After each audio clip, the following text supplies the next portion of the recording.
Zata. Truth.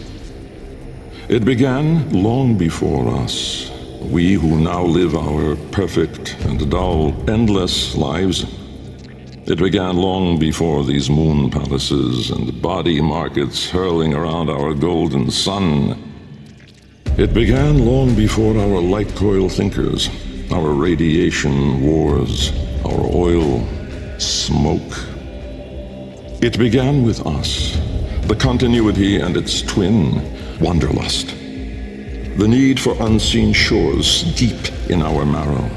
No judge, jester, queen, or king can escape this old blood. We are nomads, eternal. And when no ocean, mountain, or sky could contain us, our gaze hungered starward. Afar, they mocked us with their brittle light, winking and jeering like dangling iotons, forever out of reach, illuminating the truth. Immortal as we are, we die with the sun. That's where I come in. Jahu, form. My departure was a day less than any other. When I stepped inside the bell, I saw no crowd through its glass. No skeptical onlookers, no regal send-off. They all had given up on me and my paradoxical formulations. The wasted years had all shown the void to be just that. Nothing. No energy, no entanglement, no form. To spacefaring ambitions, a dead end. On the day, my laboratory was mostly vacant of witnesses, most of all of expectation. Only my sluggish attendants, my sagacious Kavat, Kalimos, and of course my daughter. I had raised her alone, but with inconsistent vigor. In those eyes, her mother's, I did see a terrible reflection of a man that did not exist. A brave and principled man about to make history. In truth, he was a void himself, an outcast, a joke, a nothing. Driven by my humiliation, failure had made me bitter and reckless. I would dive into the depths myself to prove them all wrong. I gave the signal. My daughter grasped the lever. Kalemos then belted out a desperate, rasping growl. But it was too late. Vom, order.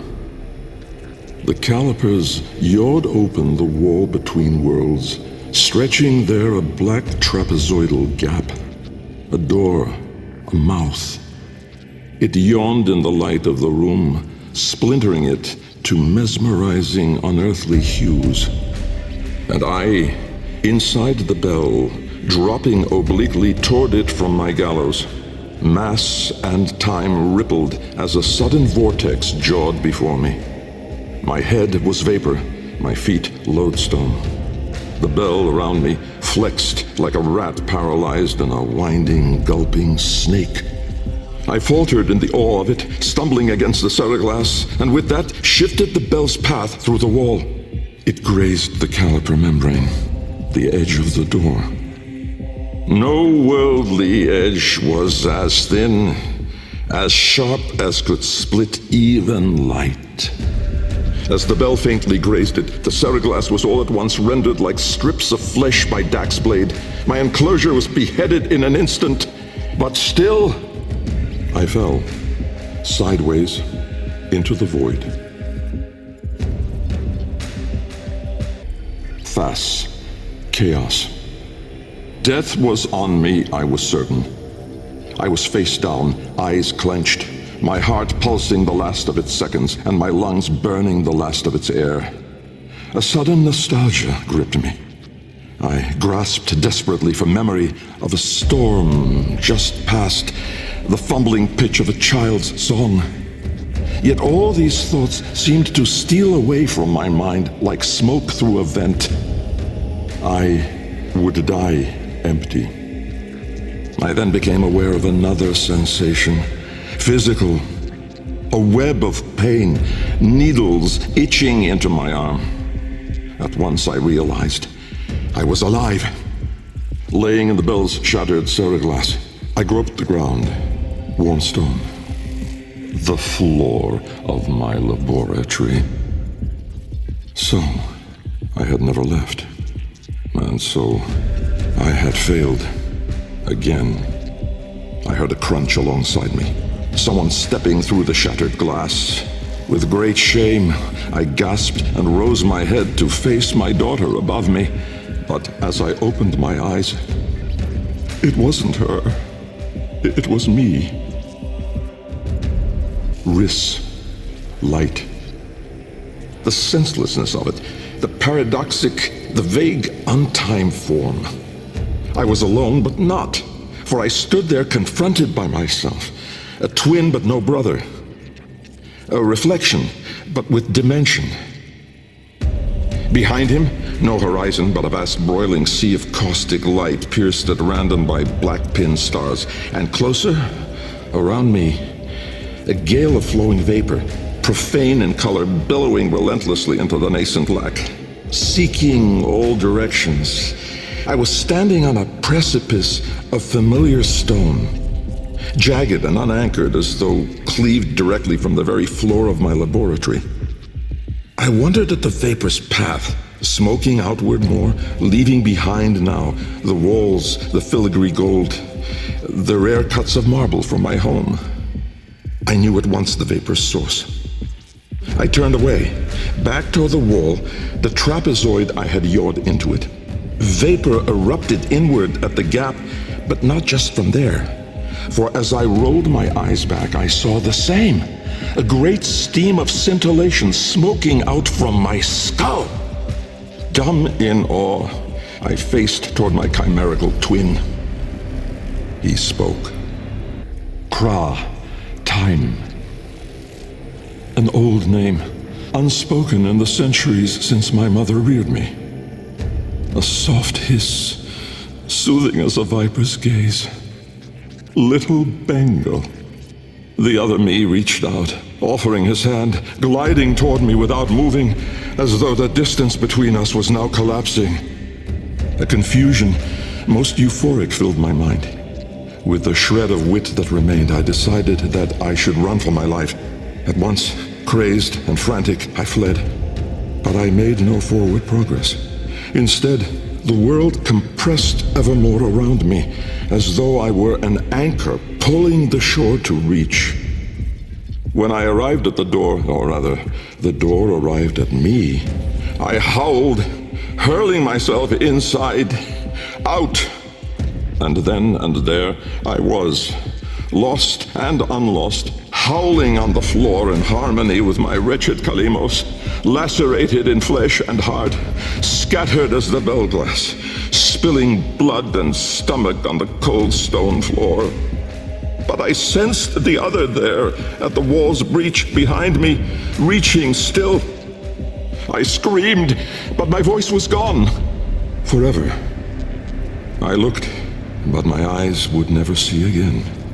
I swept my fist across the floor, snatching broken shards, and in gripping tightly, I filled my hands with ink.